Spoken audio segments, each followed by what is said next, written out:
La frégate lance-missile américaine USS Elrod effectue depuis dimanche dernier et jusqu'à la fin de la semaine une visite au port de Tanger-Ville dans le cadre de la coopération entre les forces navales américaines et la Marine royale du Maroc. Une visite de presse a été organisée mercredi dans ce bâtiment militaire déployé ce mois-ci de son port d'attache à Norfolk dans l'État de Virginie vers la zone de responsabilité des forces navales Europe-Afrique des États-Unis dans le but de soutenir les opérations de sécurité maritime et les efforts de coopération sécuritaire.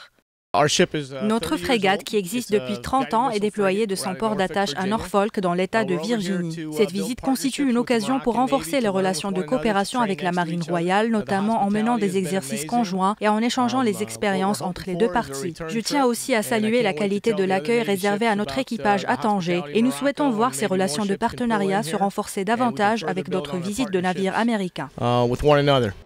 Un groupe d'élèves de l'école américaine de Tanger a également effectué une visite à cette frégate et ont reçu des explications sur les équipements et les missions de ce bâtiment de guerre mis en service en 1985 et qui a effectué plusieurs déploiements et participé à de nombreuses opérations dans plusieurs régions du monde.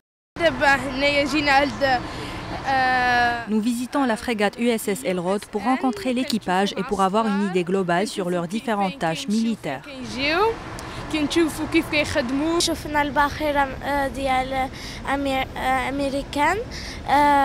Nous avons appris beaucoup de choses en venant visiter cette frégate américaine, notamment les missions de ce bâtiment de guerre. الباخرة كتخدم وعندها حاجة اللي كتدافع عن الوطن ديالها. Cette visite s'inscrit également dans le cadre des efforts des forces navales Europe-Afrique visant à renforcer le partenariat maritime entre les États-Unis et les pays africains en vue d'améliorer la sûreté et la sécurité maritime dans la région. La frégate américaine a accompli 5 déploiements dans le Golfe arabe, 3 en Méditerranée et un autre en mer Adriatique, en plus de sa participation à de nombreuses opérations dans l'océan Atlantique, la Méditerranée, la mer Noire et la mer des Caraïbes.